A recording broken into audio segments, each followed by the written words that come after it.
What's good, you all? Drizzy Dre. What's good, bro? Thanks for all the help on Cakewalk. I'm glad I was able to help on Cakewalk. Sometimes you never know if you're helpful or not, but every time I see new comments that come in, I'm eager, man, like to just, it's such a blessing to be able to share knowledge.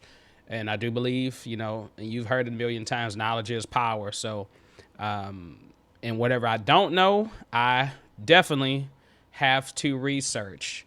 And I feel like sometimes I feel an imposter. Like I feel like, when I come back to like working in Cakewalk, not that I love Cakewalk, so I'm never gonna give up Cakewalk. So don't ever doubt that. But it's just that I've been away for so long, you know, in my mind I've been away basically. I haven't, like, it was a point in time where I used to post like every day or every other day or at least once a week. And there was even a period when I had a set schedule when I would put out videos. Over 600 and some videos on this channel, I think. And of course, there's some videos that I have like that are archived or hidden that you all don't see. Some of the ones that I put out a long time ago that I was like, let's put those back in the archive for now. But still need more help. Hey, that's what I'm here for. I'm here to definitely help as much as I can. So that's what this night is all about. You have questions. I'm going to assume that I know the answer for it. And if I don't, well, we'll figure it out together, right? Richie Ave, just finished my entire album, Cakewalk. Woohoo! Stand up, man. Where's my applause at? Hold on. Do I have applause? Hold on. Let's get some going. Hold on. I'm scared that if I like press the wrong thing, I might mess something up. There we go. All right. I don't know if did y'all hear that applause at all? That was so late. If you didn't hear it, then oh well. So some people don't believe that I did my album on Cakewalk. Well, show them, like, just show them some clips. Like, I feel like it's great to document yourself as you're recording. I mean, even though I do it, to release to YouTube, but even if you're in here and you trying to figure out something, like, I would just say pop on the camera every now and then and showcase what you're working on and how you're doing it. You don't have to let everybody know the secret stuff, but you just know, hey, I just started working on this groove, and let them hear a few bars of it or a few beats of it. Be like, but you gotta wait for the record though, So, I mean, you can do that, but definitely tease it out, because social media makes it a lot easier now to really push your music. It's something that I really don't do as much. I don't really push my music as much. Don't know why, but I mean, I have music out, but you have beat me to the punch, Richie Ave, because you finished a whole entire album, and the most that I finished is an EP and a bunch of singles. And you're asking me, well, where's the album at? It's in the works, and it's been in the works on this channel for the last 4 or 5 years. I have 4 albums that I plan to release. One is going to be completely instrumental, because I do a lot of jazz and a lot of stuff like that. And one is going to be like my theme songs, theme celebrations. Like I started, if you know me and you've been on this channel, for a little while, you know that I started working on the Christmas song. Actually, speaking of, let's share this screen. Now, I think this is one reason why I was having issue earlier, is because I was trying to share my screen. And when I shared my screen, I was sharing the audio coming from the screen. And then somehow, I don't know, somehow the videos, whatever. The videos was, I have to mute. That's what it is. I should have muted the main source so that way it won't be playing the same thing twice. It's just water. It's water. You can't see it. It's just water. I get dehydrated. Well, I mean, everybody gets dehydrated. Earlier it was just juice. I'm a drinker, but I don't drink. I really don't drink. I drink every now and then, like special occasion. Probably twice a year or something like that. But yeah, just water. I just put it in those, red plastic cups. So what are the questions that we have? We're in Cakewalk. Oh, I like this one. Okay. We're in Cakewalk. And what questions do you have, if you have any questions? And speaking of a Christmas song, like I know it's past Christmas, but last year I started working on a Christmas song. And, you know, eventually I'll drop it on Christmas or before or somewhere around Christmas, but it's not something I finished yet. And that happens to me quite a bit. I'll start working on songs and then I go to the next idea. And really, I think being a content creator and working on YouTube, it like forces me to start projects, even though when I haven't finished the previous ones. Let me see if I'm getting audio on this. Is this coming out of 3 and 4? Okay, yes, this is coming out of 3 and 4. All right, so I got to switch.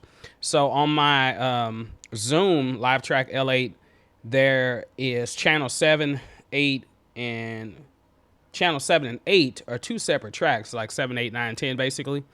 And they're stereo channels, but they have multiple features. So you can plug up your aux cable, you can plug up your quarter inch, and then there's a USB interface part, and then there's the actual sound pads where you can put a little stuff like that. And like this. Okay, yeah, you know, so, but the only thing about that, when I have a switch on the sound pads, it takes it off the USB, and then you won't hear anything on my Cakewalk, I think. Hopefully I fixed it.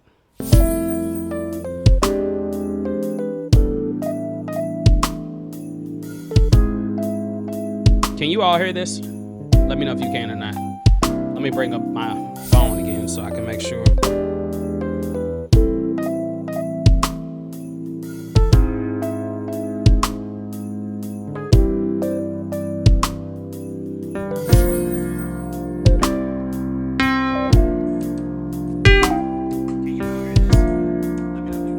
Okay, good. I can hear it, so maybe I can hear it.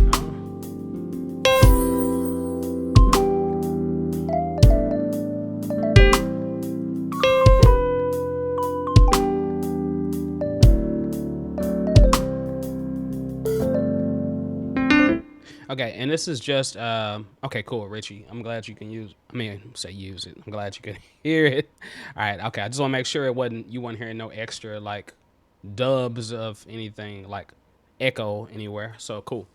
So I started this song last year, and I remember like I think I recorded like maybe 1 or 2 videos with it, and it was something I just kind of left alone for a while. Then I came back to it. The intention is to put vocals to this too as well. So right now, the melody, which is track 1, is really just it's just a melody basically. And then I'll go through and, sing it and stretch it out some and stuff like that. It's something that I'll finish, but I have plenty of songs that I have like created that have been like celebratory type of songs, kind of like, I have May 2020 during COVID was, everybody was quarantined basically. And it was a time where I got serious about this YouTube channel and I started posting stuff to it. But that was a time where I decided to make a song, and I made a song. Of course I was writing music and recording music all the time anyway, but I decided to make a song for the mothers, and it's called Mama You So Cool. And I don't know if you all listen to that or not, but it's out everywhere. And that song really changed my life because, for one, it was great to be able to record, at home, record everything. We had to go shoot a video, using my iPad and my iPhone, trying to capture different angles. And I remember I was using my PC computer, right? I think I was using my PC computer. And I remember like it was yesterday, like all of a sudden, like while I was doing video editing, it crashed, and I had to switch to doing, or hold on, yeah, it crashed. Yeah, okay, yeah, that's right, it crashed, and I had to switch to doing everything on my iPad. So like I had to edit the whole video on my iPad, and 32 gigabytes of space is not a lot of space to do anything video wise, but I was able to put it together and released it. And out of that then came another song for Father's Day. That's My Dad, which is the name of the song. And all of these songs that came about, like I've written a lot of songs for my wife, like our anniversary, at least 3 or 4 songs for my wife. So all of these songs, like celebratory songs where you celebrating, like different special holidays. I want to make an album that's just all that. So I've got a birthday song called Surprise. And then I have like my blues song, which I've done an acapella version of, but I haven't done like the for real version of. And that's called, it's like Happy Birthday to July, basically, July babies. Because I'm a July baby. I'm a Cancer. So. So, but anyway, let me stop talking. You're not here for that. You're here for the questions that you may have. Richie, if you're still on here, tell me, like, what was some of the things that you noticed that you had to deal with in regards to using Cakewalk to complete an album? Because I know that, yes, to everyone else, Cakewalk is not the DAW to choose. In fact, most of the conversations that you hear, Cakewalk is not a part of them. You'll hear Cubase. You'll hear, Logic. You'll hear Pro Tools. You'll hear, FL Studio, of course, and any other ones. And everything is like, all of these are great DAWs. Like I don't knock any DAW. So I believe that you should use whatever DAW you're comfortable with using. And just know that some DAWs have more features than others or different features than others. But the bottom line is your workflow. If you can have a chill or a cool workflow and you're able to get in there and do some things, then you're good. Okay, latency issues latency issues for sure. Tell me about your instrumentation. What are you, what was on the album? What were you using? Are you using is this like live instruments, like, drum track, maybe a live bass, live guitar, etc., some vocals?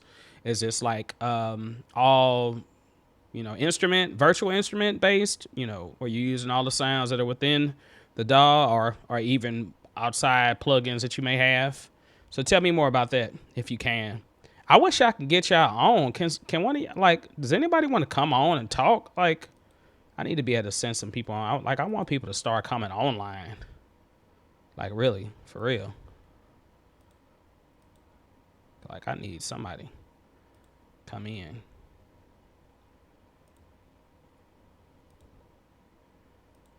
Okay. All right. And Dizzy Dre said, I need help mastering my stuff. Okay.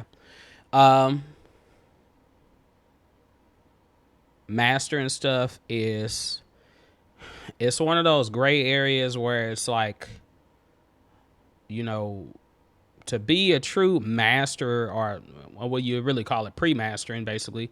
So old days mastering was really putting to print, so basically putting it on,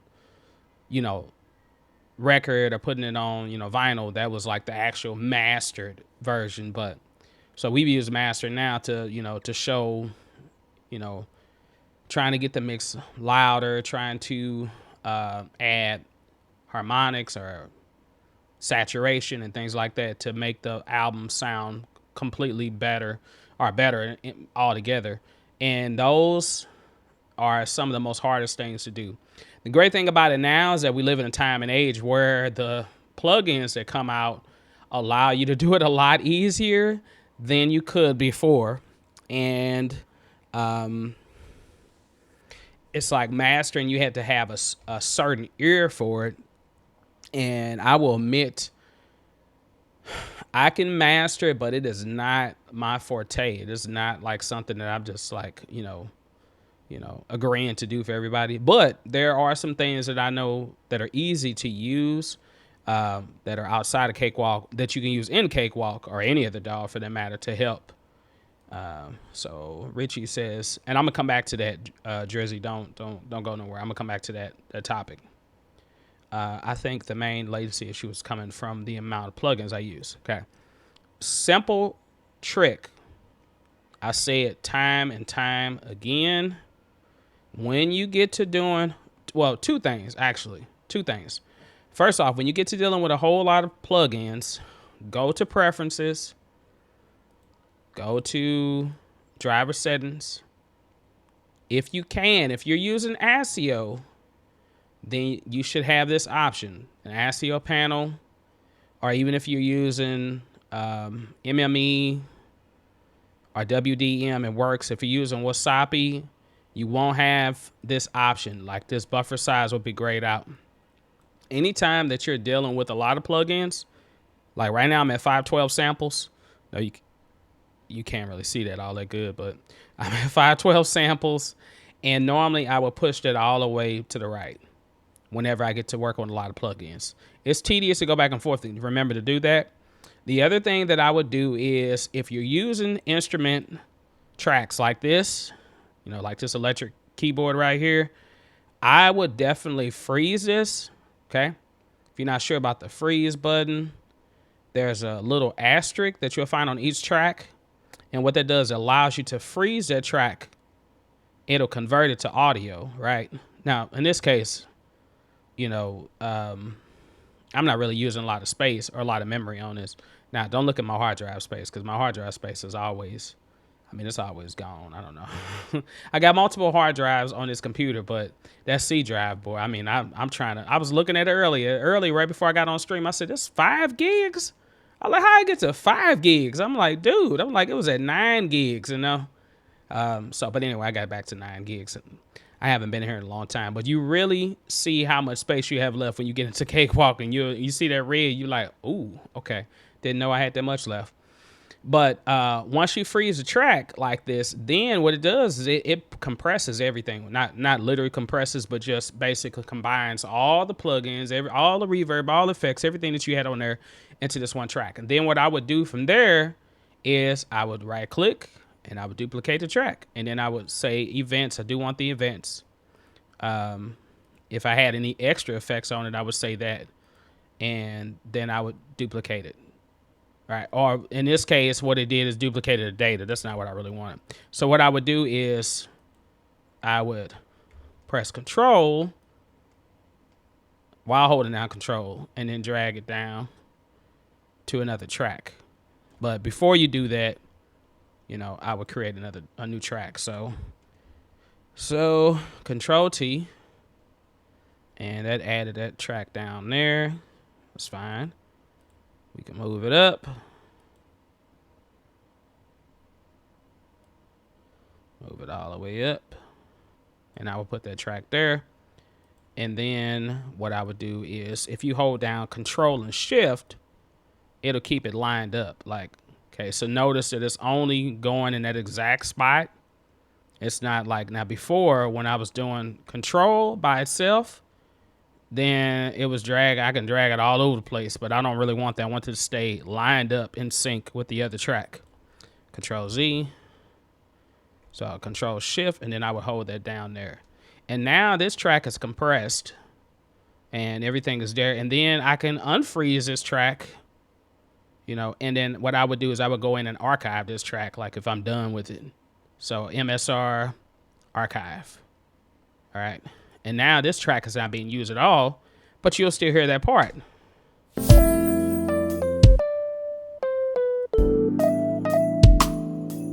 And this helps to free up a lot of those memory issues that you may have because using a lot of plugins, because think about it like this.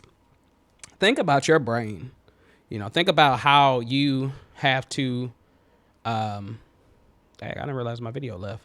Think about how you have to process things, you know. Remembering to get up in the morning and go to work. Okay, that's one thing. Cool. Simple.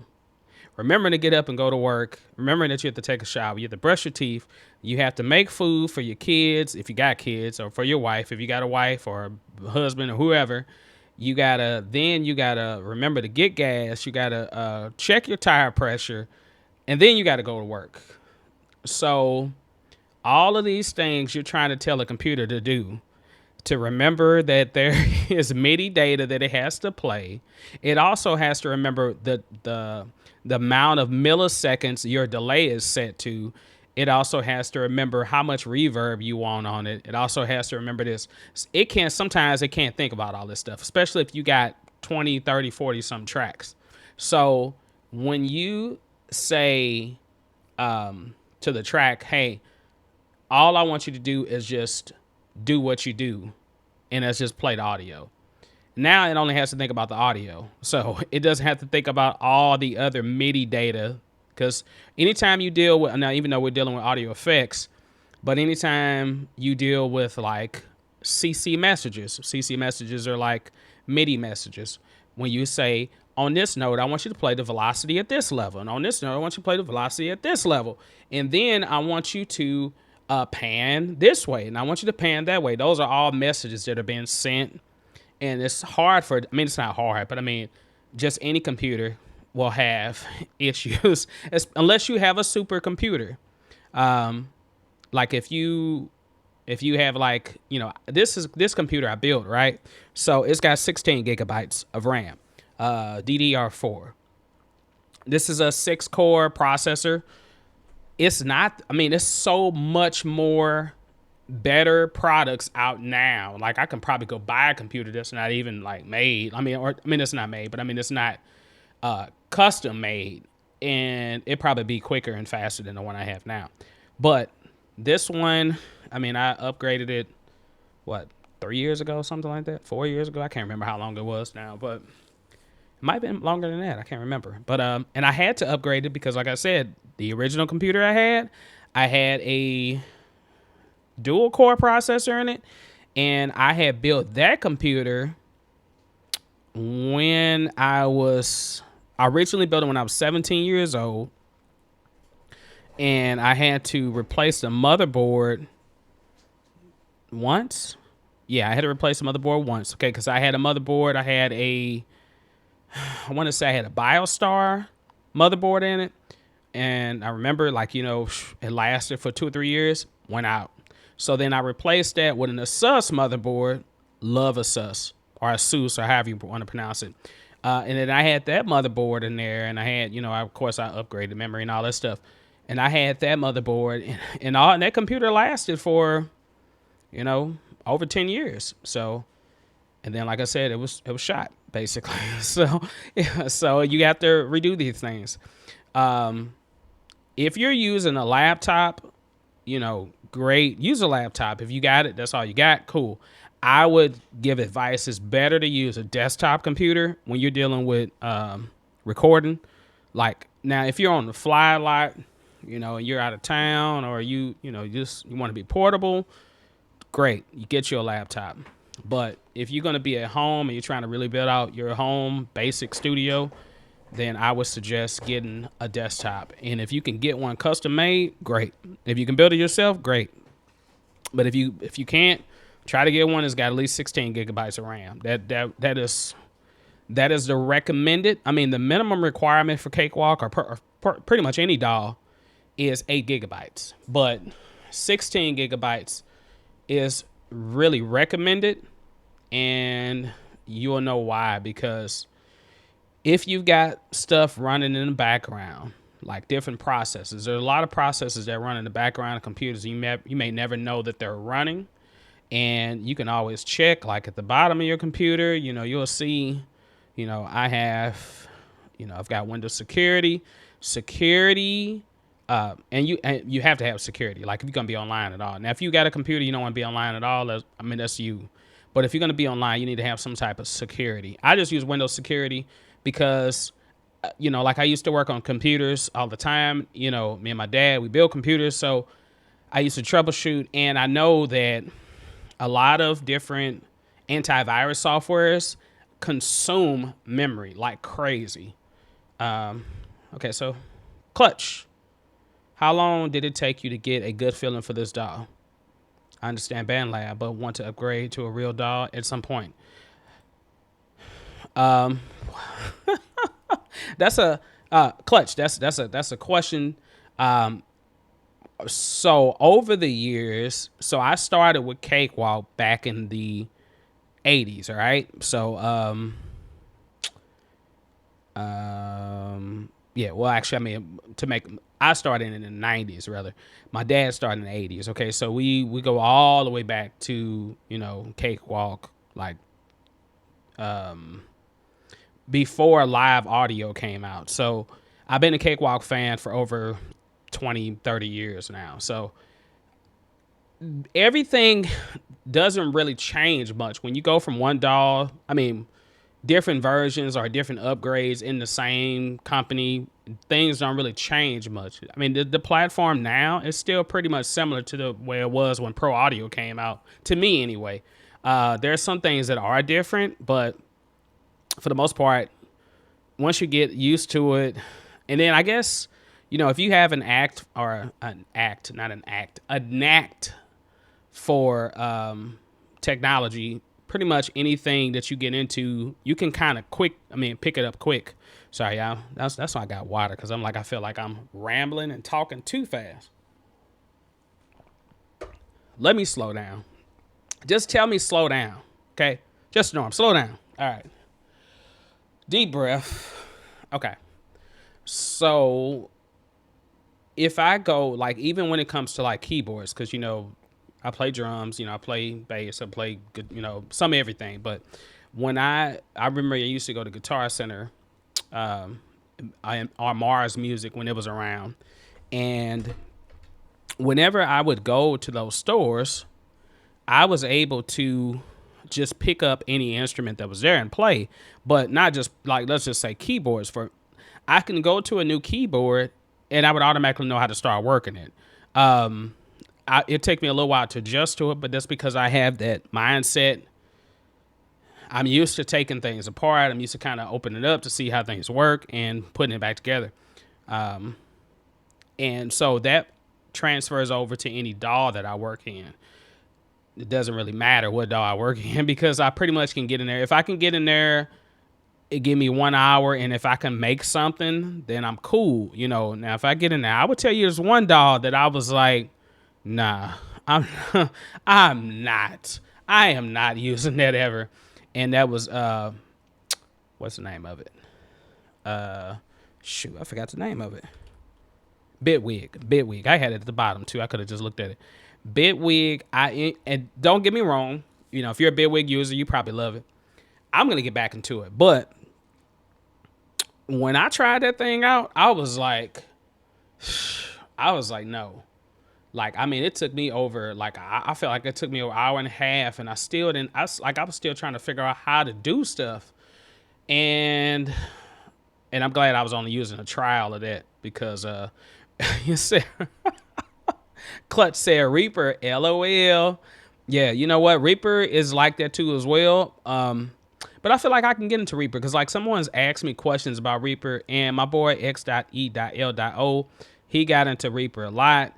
So, I mean, he knows a lot about it. And I remember one time somebody asked me a question about Reaper, how to do something in Reaper. And I was like, okay, cool. Let me go figure that out. But when I get questions like that and I don't use a DAW or I don't know, then I'm like, somebody asked me a question about FL Studio, and I had to go figure that out. Now, mind you, I used to use Fruity Loops back in the day. But I was always a Cakewalk user. I'm always the oddball. So, I grew up, I'm an 80s baby. So I was born 84. So I'm 40 years old now, in case y'all know. I'm still young. Thank you. I know I'm very young, even though I lost all my hair. I started losing my hair at the age of 17. But don't worry about that. That's another story. When I was younger, I was the person that was listening to OJ's and Earth, Wind, and Fire and Rare Earth and, Led Zeppelin, AC/DC. I was listening to all these rock, these, urban R&B, classic, soul groups. And then I was listening to jazz. And I was listening to Marvin Gaye, and I was listening to, my grandma always played Al Green. So that's what I grew up on. Now, mind you, I'm growing up, I'm in school, it's the 90s, and everybody's listening to what? Pop and rap. Like rap music is what everybody's listening to. So I did not grow up listening to rap.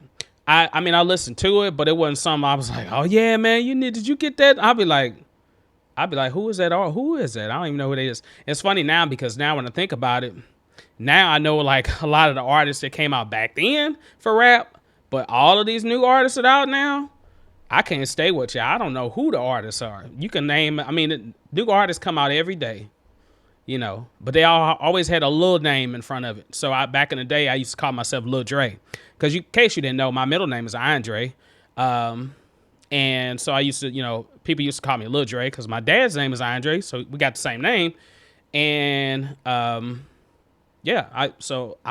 artist name was Lil Dre, and then somehow Just the Norm came out because my first name is Norman, in case you didn't know that. So now you know that, which is why it's called Just the Norm. But that phrase came about because everything that I do dealing with music is it's normal for me. It's not like something that's rocket science. It's just something that's always came to me.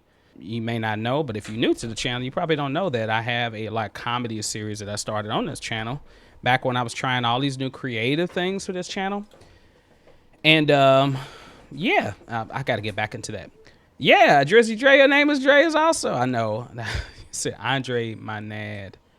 Andre is my dad. Your dad's name is Andre too as well, maybe? Is that what you're saying? Hopefully that's what you're trying to say. I don't know. But Andre was my middle name, and several people like I used to have in school, I would have people call me Norman, or I have people call me Andre. It just depends on who the friend was. Like if the friend was somebody and I was cool with, and I say they didn't call me Dre, but if they couldn't, I'd be like, no, you just call me Norman. So anyway, but that's another story. Sorry, got another question.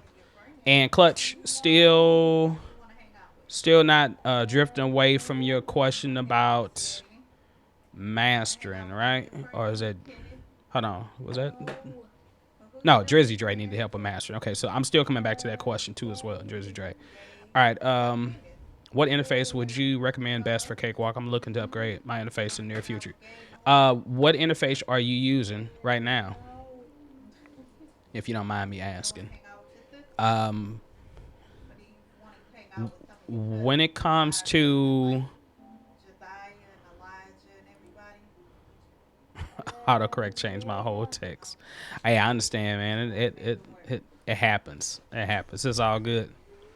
I believe that the interface that you should use is based off of, first off, is based off of what you intend to do with your production. If you're a person that only wants to record a 2-track and a rap vocal and maybe a few background vocals, then the Focusrite Solo would be perfect for you. All right, something like that.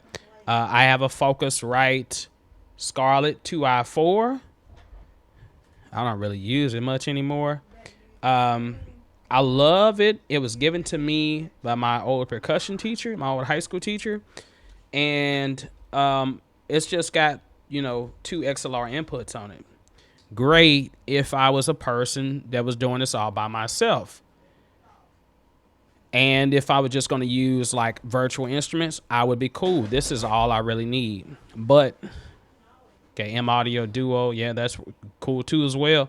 The only reason I stopped using the Focusrite 2i4 was because for some reason, when I started making videos about Cakewalk for YouTube, for some reason I couldn't get this to something about OBS. I couldn't get it to work right in OBS, or it worked right, but it was just like it wasn't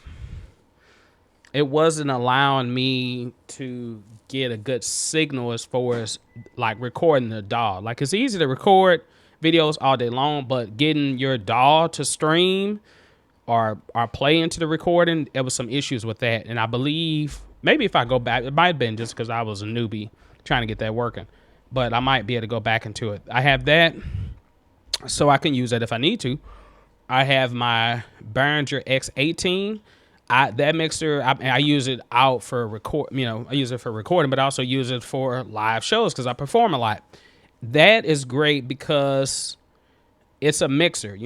Me personally, I'm more so into mixers now than anything because I like to have the channels. If I had money like that, then I would go get, $1,000 interface or something like that. Because the ADDA converters are important. They do provide a better sound, and also having that flexibility in going from 44 kHz to 48 to 96 to even higher than that is great if you're doing video work and stuff like that. Right now I've been using the Zoom Live Track L8, and the only reason I'm using it now is because it's convenient, right? It's convenient. I can record directly into the mixer.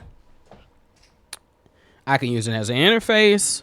It has sounds in it. It has a little, like the sound pad. It's got, 6 XLR inputs, that are TRS combos. It's got 2 1/4-inch extra stereo inputs. It's got 4 outputs. I mean, I can run this thing a bunch of different ways. So that's why it's great for me. But I believe you should get something based off of what, you can afford. Does it mean you got to wait until you get a really nice interface to start recording and releasing music? No, does not. You start where you got to start. And I think it's even more of a challenge to use something that's not as high in quality, but to get everything to sound like it has really good quality. Quality or quality. So, yeah, I think whatever you have, just use what you have. And I have videos on Cakewalk that talk about not having an interface. And I've made a few videos where you don't have to have an interface. I made one where I took my, we've got this headset that you use on your Xbox, and I made a video of recording, with just using that, going internally into the computer, into the input that comes on the computer. It's not the best sound, but you can get the job done. You can really, with technology now, you got restoral plugins like the Clarity, which comes with waves. You have different plugins that can actually, AI technology. Now you can take the audio and really make it sound great. Take all the noise out of. I mean, I use this stuff in my video editing all the time. I can record, my vocals, and then take it, bring it in, and extract all the noise in the background and make it sound like I was in a room that was, that was filled. The walls were filled with all kind of foam and everything was just isolated, But yeah, I don't have that luxury though. Richie says, I've been doing music for a while now. I usually upgrade my equipment every few years. I don't know why. It's a habit. It's probably the itch where you feel like you got to have something new. I used to get that itch too as well a lot. Because my dad, like I say, he's a musician and he's a technological person. So he taught me everything I know about computers, and he does, he's doing it for a living. And he's the same way. Anything that new comes out, his main instrument is guitar. So when a new guitar comes out, he'll be like, oh, gotta get that new mixer. Oh, Zoom got a new mixer.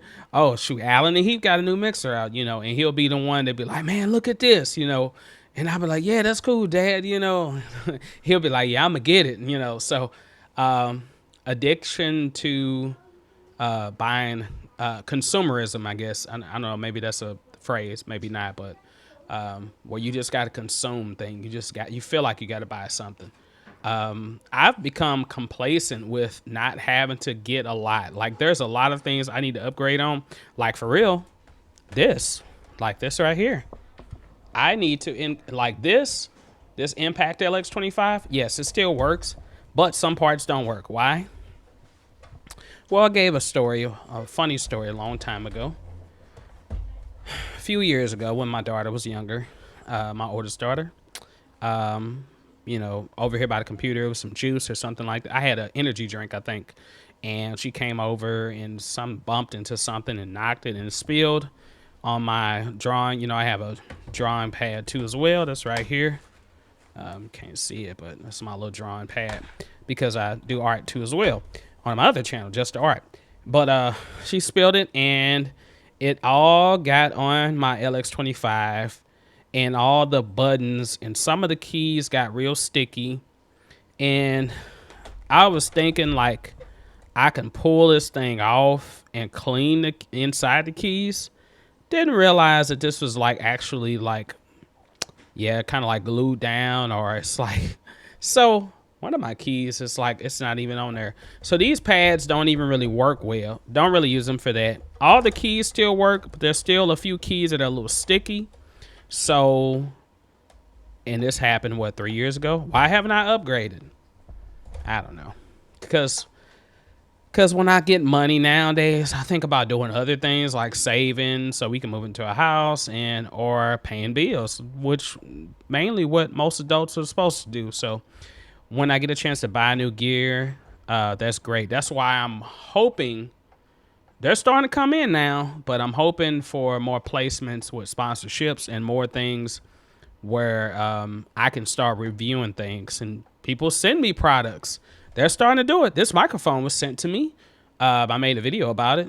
I just happened to pull it back out because I was thinking about going live. And the only thing that I don't like about the Zoom live track mixer is, yes, recording wise, I can record all separate tracks. But for streaming wise, everything that comes out of here comes out the same 2 tracks, you know, which is USB 1 and 2, which is cool, but not good for streaming because, like, if I have a lot of noise in the background, I was going to use like a noise gate on the microphone to cut out that sound. So whenever I would talk, you know, noise gate works like this. I say something, it opens up. And as soon as I stop talking, it closes it. So nothing gets through. Great. But that also affects all the sound that's coming from Cakewalk or the game that I'm playing or anything like that. So that kind of messes things up. But anyway, we got off track. Let's go back to Drizzy Dre, if you're still on here. Let's go back to your mastering question. So if I wanted to master this track, there's a few different things that I can do. For one, there are some plugins that I can use. And I am not like pushing any plugins that are on here. I'm just talking about them. That's all. So don't feel like you got to go get this plugin. There's a bunch of plugins that you can use. What's your preferred mic to record on, and what's your dream mic? Preferred mic to record on?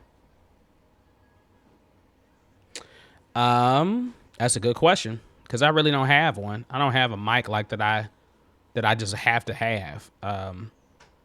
I've recorded on, I don't have it down here, but I've recorded on like MXL, which is like, you know, my first condenser mic, which is cheap. You know, it's like it was $150 or something when I got it, or $99 when I got it. Still like it. I still use it. I've recorded on this before. You know, XM 1800S. This is made by Behringer. Tell a story about this. Ultra Voice. I bought 3 of these for like $30. Cheap mic. This is normally what I would have here and that I would be doing my videos on. And this, I mean, I can record on this too as well. I have gotten really good at being able to get good sound. And I know my voice. Now, if I was working with others, I mean, I would love to have the Shure SM7. Like, I want that. And I mean, I can get that, but I would love to have that. I would love to have a Neumann, I mean, U87 or U47, any one of those. I don't really have like the RCA44 is nice too as well. Yeah. To be honest, I would love to just have one one decent mic in each category, like one cardioid dynamic mic, you know, one tube mic, one ribbon mic, one, you know, like a shotgun mic. Now, I do have a shotgun mic that I can use, but like a long shotgun mic, and a one great mic for podcasts. Like this is a decent mic for podcasting or recording too as well. So I mean, I just like mics for different purposes. But if I had to choose one for real, it would be a modeling mic. So I know a long time ago I used to use Slate Digital. I used to use their plugins, and I had a membership with them or a subscription with them. I'm not gonna lie, I love those plugins. In fact, the first two songs that I used, no, I mean not the first two songs. The first two songs I used it on, I think, was on My Mama You So Cool, and That's My Dad. Like those are the ones that I think I was using at that time. And I don't know, it was really easy to work with them. But Slate Digital has a modeling mic. Of course, there's a few companies that modeling mics, but you get a modeling mic. I think it's like $300, $500, and then you can use the 800. The 800 is like the go-to mic for pretty much a lot of cats, like the Sony C800. So yeah, you know what I used to love? I know I keep changing ideas, or changing topics. I don't know where you all are from, but if you're from anywhere in the U.S. anyway, you might have had a Mars Music. Like when Mars Music was around, they had all the microphones on display, so you could like go there, put headphones on, and listen to, you know, I think they had little buttons that you can press, like you can press the red button, and then you'll be listening to this microphone, and press the red button, you'll be listening to the other microphone. And I mean, it was just such a cool thing to be able to try the mics out like that to see how they sounded. But to be honest, there's no mic that I don't like. I mean, I will rock with a $10 mic, and trust me, once I get used to it, and it take me some time to figure out how to mix it and tweak it, but once I get used to it, it'll sound fat. Once I get used to it, that is. But yeah, I mean, just I don't really go with, you know, I go with what I can afford. Now, when it gets to the point where someone starts sending me microphones and they be like, yeah, can you try this mic out? Oh, someone does want me to try out a microphone too as well. Well, like the Fifine or Fifine, that came. I had an interface that came with that too as well, but I got both of them. I gave the interface away to somebody. I forgot who I gave it away to. But yeah, I mailed it to them because they needed an interface. And it was a decent interface. You know, it was just one input or something like that. The company,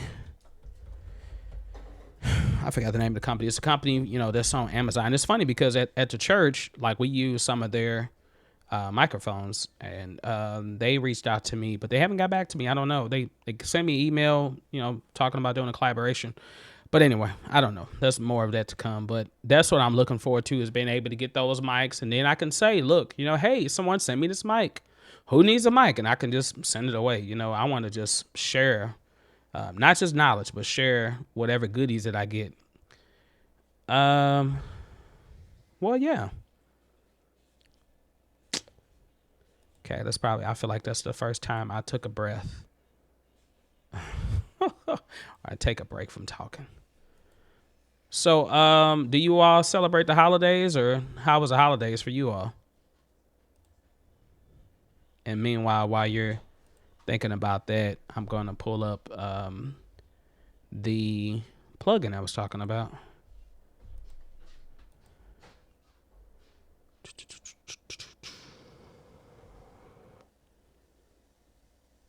So a few of them.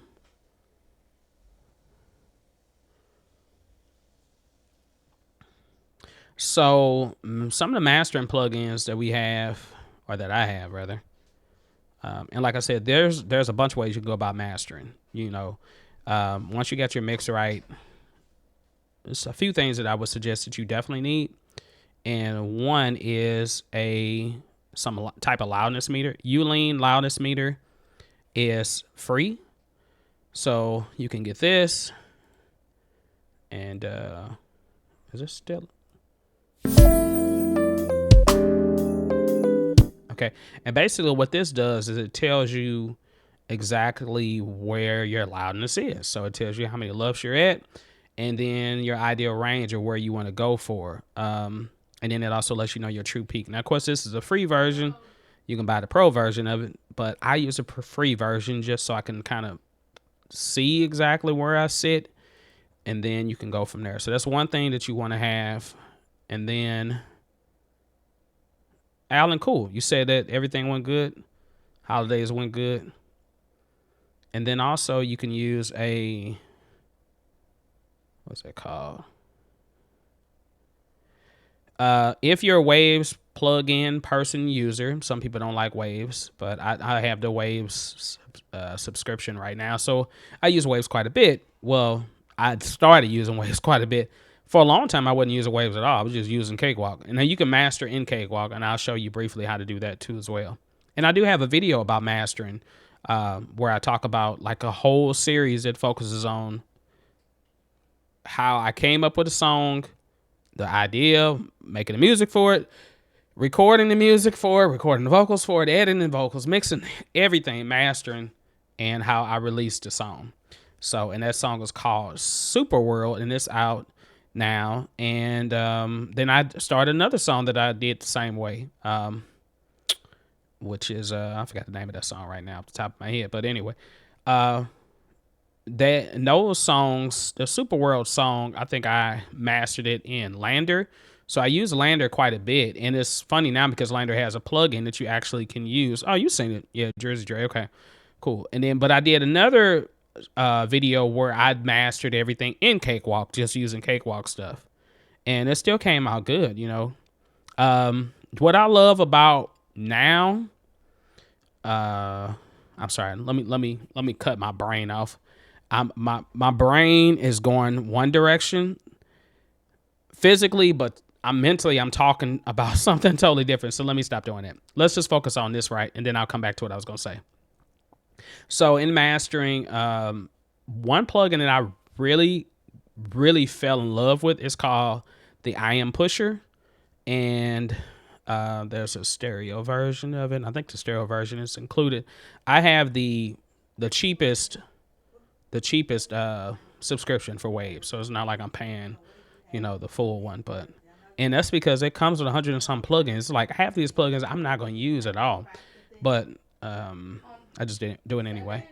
So on here, like, and I can play it. Let's just play like right here, and let's loop that.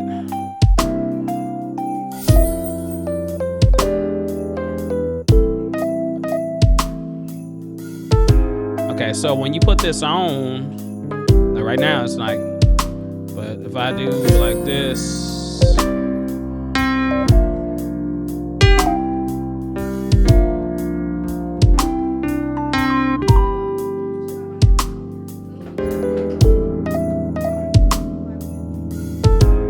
only thing I hate about this keyboard sometimes it sticks over. But the way this works is like you can add, you know, you can clip it, you can limit it, which is really what you're trying to say is like you want it to, no matter how loud it goes, you want it to stay under a threshold. So like if I set this to -1 for the output, no matter what, it still won't like go into the red. Oh, no problem. No problem. I could not talk today. No problem. I appreciate the knowledge, bro. Thank you so much, man. I appreciate you being here and asking questions, because this is where I get to, you know, this is what I look forward to. So if I'm playing that part, you know, I can add highs to it. I can add more stereo image. I can add the magic, which is like the glue, which is compression basically. And there's a dynamic punch, which kind of compresses on the higher end. And then there's some focus, which kind of compresses on the lower end, or the low mids, I'll put it like that. And then there's lows, and then you can actually do sub frequencies. So depending on whatever key you in, these are kind of like adding, I mean, these are really low pitches, but these are, you know, pitches you probably really won't be able to hear as much, but they do help to add a certain like kind of saturation to it. And then you can adjust the lows here. So, and then the push, you know, which I said, and then the body is like kind of like 200 hertz between that 150, 350 hertz range. And yeah. So there's plugins. I mean, there's presets.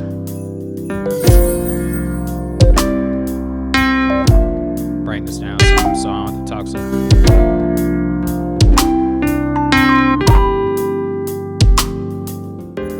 Okay, so maybe I don't want it to. I don't have to push it as much, but.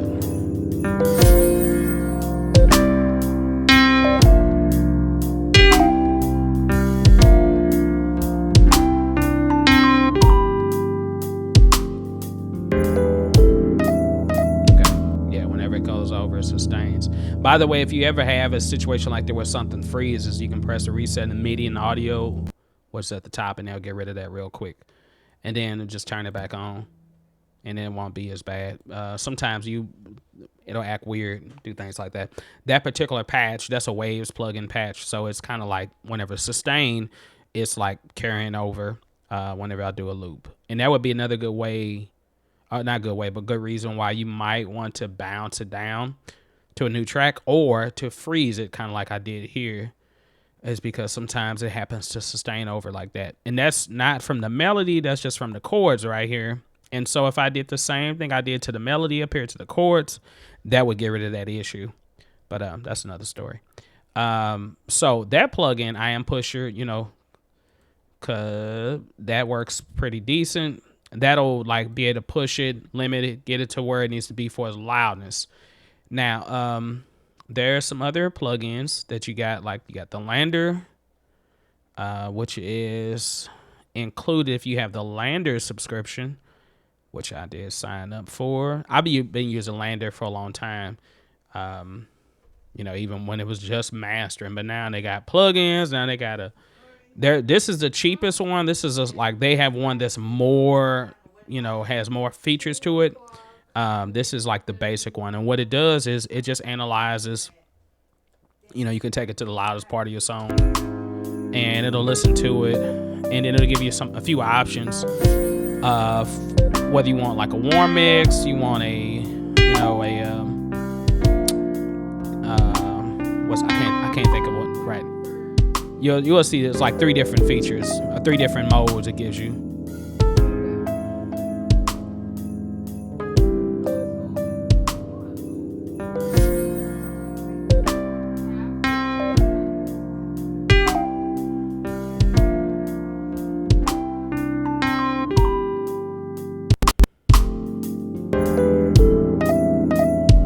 Okay, and you can already hear the difference there. That's just keyboard right here.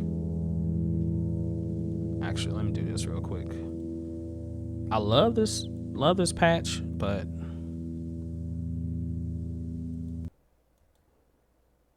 all right, let's try it now. Okay, that's better. So I don't have to have this looped anymore. But now you can play it without, with,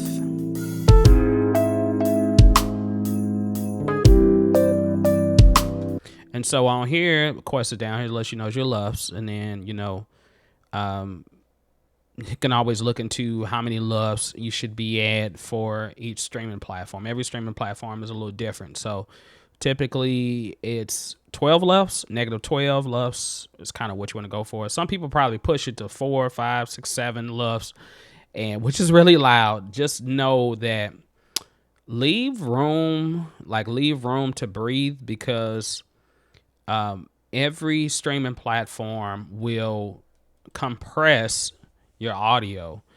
So if you send them a track that's really hot, you'll be like, it's fat, boy, it's fat. But when you get to listen to it on a streaming platform, it will not sound like that anymore. And you can actually do a comparison, like, and I should do it one day, like an A/B comparison between like a song playing on Apple Music versus Spotify. What I know, I love Spotify. What I noticed about Spotify though, Spotify will duck that sucker. Like, it's always sounds so much softer and more mellow than it does on Apple Music. And it might just be the, the algorithm or the software they have. But when I listen to a track on Apple Music, like, you'll hear more bottom out of Apple Music than you will hear Spotify.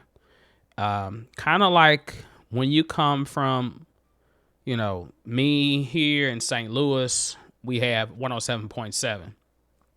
All right, 107.7.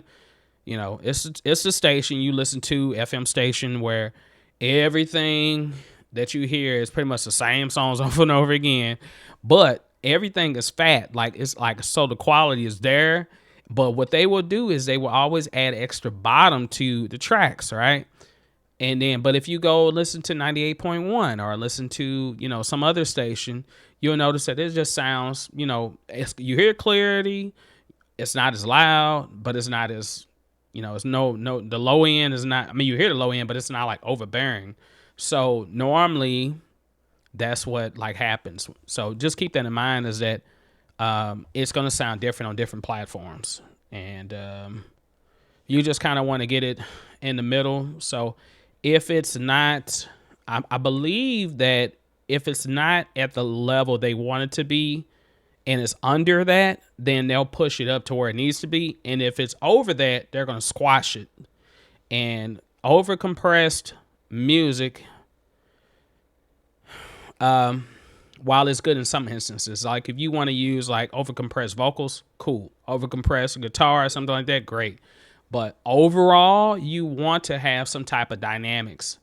It's good to have dynamics in your music. It just makes it more interesting to the listener. So if you're not sure how this works, are there presets on here? I forgot. No presets. Okay.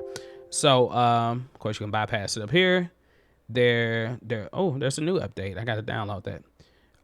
So here they normally give you the option. I didn't see it this time. They normally give you the option. Cancel. Okay. They normally give you the option to decide how you want it. I think that's on the other version. The other version, or if you use Lander's the website to do mastering, they normally give you like warm. It's kind of like one is more darker tone, one is more balanced, and one is like really like open and bright. So if you're doing pop record, you're doing EDM, then you might want to go with the open sound, which is more the modernized sound. If you're doing like hip hop, R&B, or like soul music, you might want to go with the warmer sound, which has more of a darker, richer sound. And if you just kind of want to keep it balanced, you can go balanced. So it gives you those three options.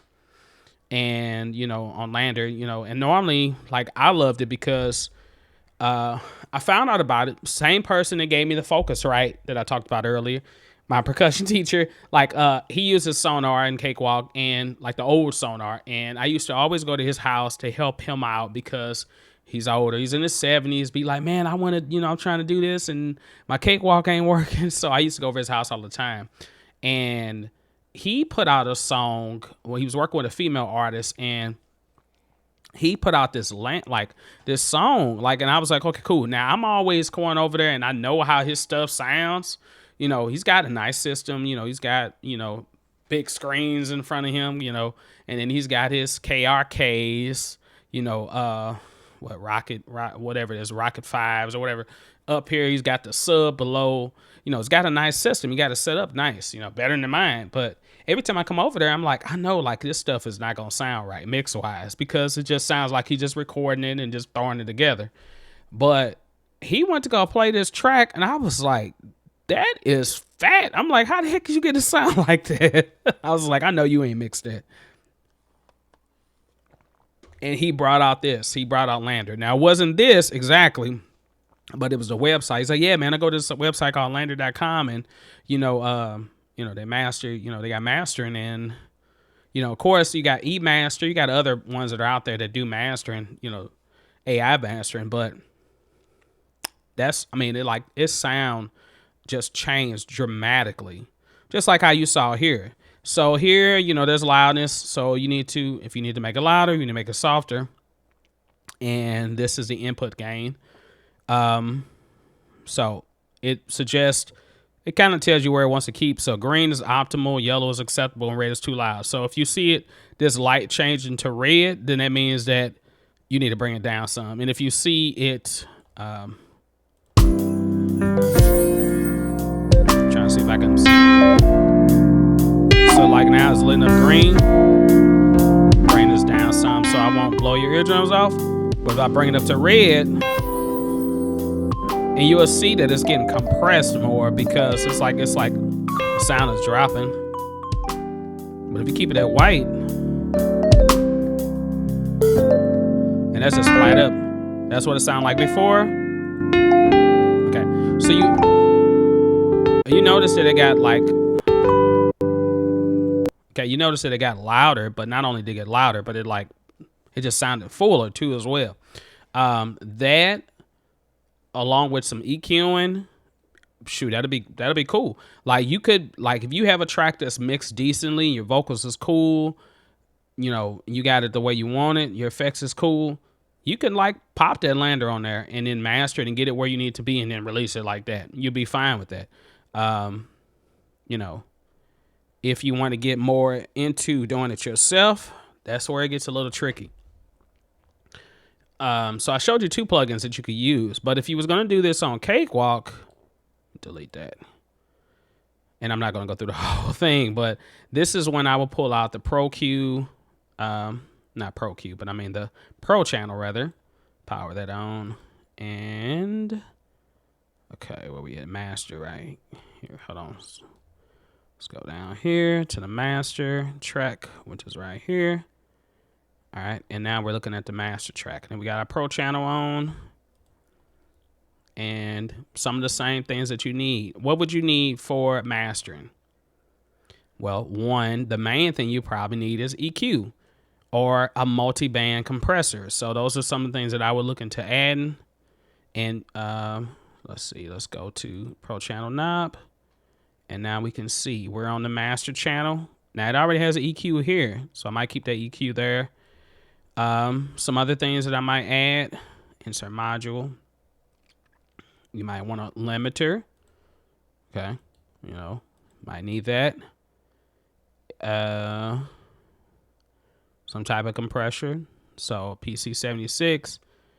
Maybe 1176. You might want that on there. I'm not going to show. I'm not really doing any settings right now. I'm just kind of showing you some of the things that you would need. And let's see, saturation knob might be cool because that works really good. And if you want to add more depth, this is nice too as well. This makes it a little deeper so you can get more of that 3D, not 3D dimension, but just get more space and more dimension. And then there's another one called space too as well. Shaper, let's see, grit. And if you go into that and you're thinking like, dude, how do I really do this? Well, that's kind of, I should have created like a mastering chain for stuff. Like maybe I'll go back to that song that I mastered on Cakewalk and then do that. But so EQ, limiter, compression, maybe saturation. Saturation allows harmonics to come in. So think of like every pitch that you have, there are harmonics that are associated with it. So like if you play one note on the piano, there's multiple harmonics that are within that one pitch. Like you never hear just, I mean, oh, good analogy. There we go. So think about if you've ever seen an acoustic piano. Acoustic piano normally has 3 strings per pitch, right? But each of those strings has different pitches. So you have to normally tune them together. They all have to be the same frequency in order for that note to sound like it's in tune. Otherwise, you can have a chord, which is more than one pitch, played simultaneously on that one note. So like if I played C on the piano and some of them are out of tune, Then I might get one that might be B. Sir, please show.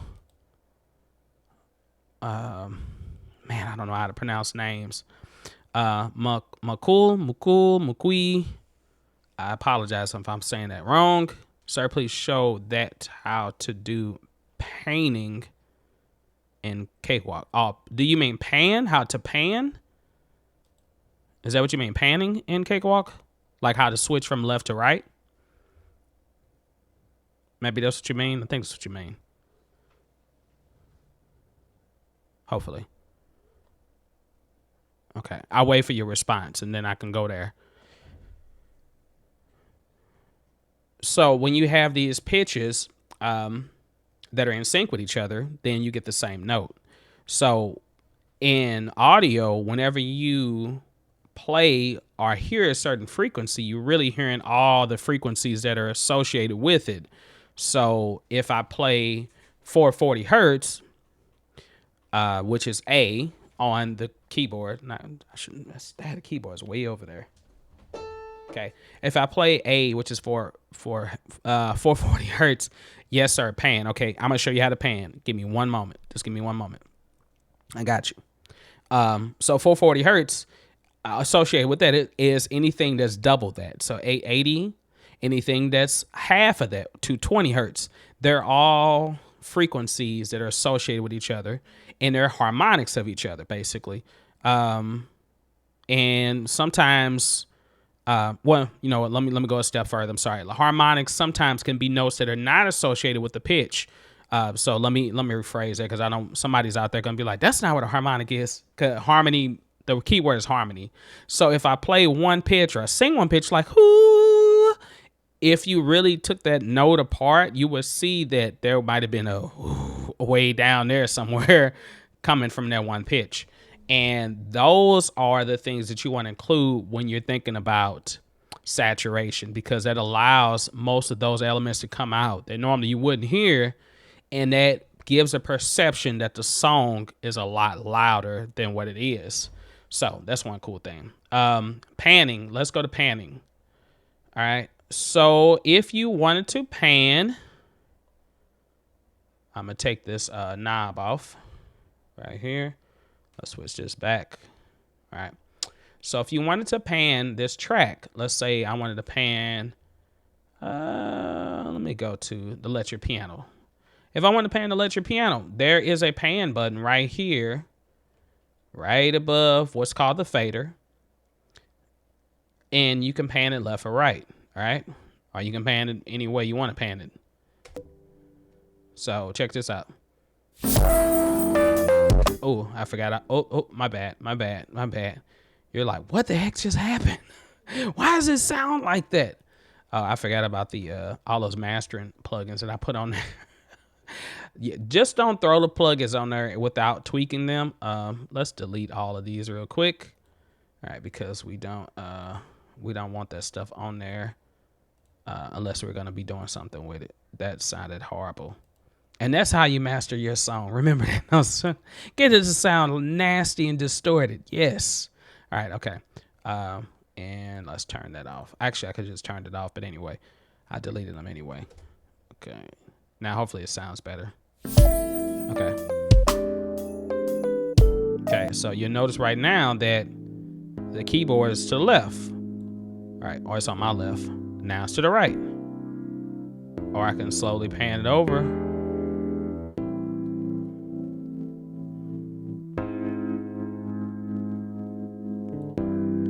And there's a cool thing that you can actually do. There's a cool plugin that's on Cakewalk that you can use for this that I love to use all the time. And let me show you what it's called. Insert audio effects. And let's go to, okay, I'm gonna organize this by manufacturer first. Plug in layouts at the top. Right now it says sort by category. I'm gonna sort it by the manufacturer. And the only reason why I'm doing that is because sometimes it's harder to find the plugins that Cakewalk has because it's bunched up with all the other stuff. Surround. Sonitis Surround. I like this because what it's going to do is it's going to do things in the stereo field, and it plays with panning. and surround sound. Let's just do a simple curve. All right, so it's gonna go back and forth, left and right. You can kind of see it here. So let's play it.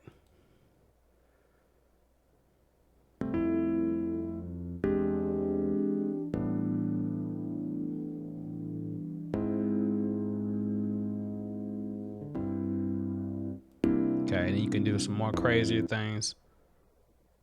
And this is from like back left to the front right. I don't know if you can hear that good or not. Let's bring it up some.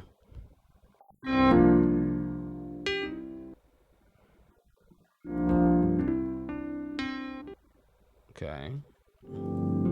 Left, right, left.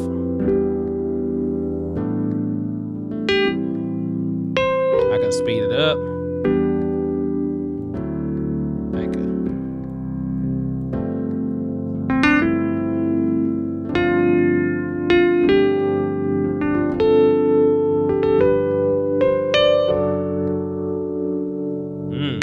Oh, that's pretty. I might keep that on there.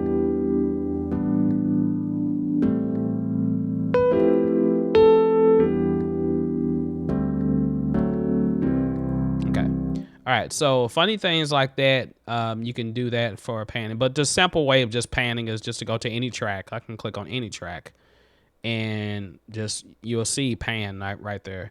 Or in the console view, if I press, hold on, let's see, console. Thinking about, I'm on another DAW for a second. Shift-D. All right, brings it up. Even if I'm looking at the console view. So here's electric piano. You know, once again. I can pan them, you know, left or right. Okay. If you double click, it'll put it right back centered. So hopefully that helps. M-U-K-U-I or M-U-K-U-L. I don't know if that's an L or an I, but once again, hard pronouncing names, so I apologize. Okay. And hopefully they helped. Great question. Great question. Okay. This is pretty. I like it when it's like this. You all know that you can color code like each of your tracks, right? Like you can choose like at the bottom, I'm about to say bottom corner, not bottom corner, but the bottom part of the screen. There's like a little tab you can click on and allow you to change the color of this. This is great for sorting when you're working with a whole lot of tracks. So far, I think I believe the only thing. I was like, am I still going live? Yeah, okay, I'm still going live. Okay, I got scared for a second. I was like, I didn't see no time up there. All right, the only song that I like, I remember one song that I used, or not used, but created, That's My Dad. That song has a lot of vocal parts on it. So, and I remember, I think that was like something I used 60 something, maybe 60, 70 tracks on total. I really don't ever use tracks like that. I'm kind of like an old school person. I keep saying that, but I'm kind of that. I have to get out of that habit of like recording all the way through, like punch in, punch out, being able to do that. That's a great thing about this software. Oh, you're welcome. Welcome. Thank you for that question. Like I came from the world where you only had 4 tracks and then you had 8 track. And so on 8 track, I can record my lead vocal on 1 track, but I'd have to sing the track all the way out. You know, I couldn't be like, you know, all right, let me crop in and come in right here. No, I couldn't do that. I had to sing it all the way through. And then my background vocals, normally I'm used to being 3-part harmony, and 1 would be on each track. And then you can kind of pan them, or you can keep them straight up, you know, and then push them back.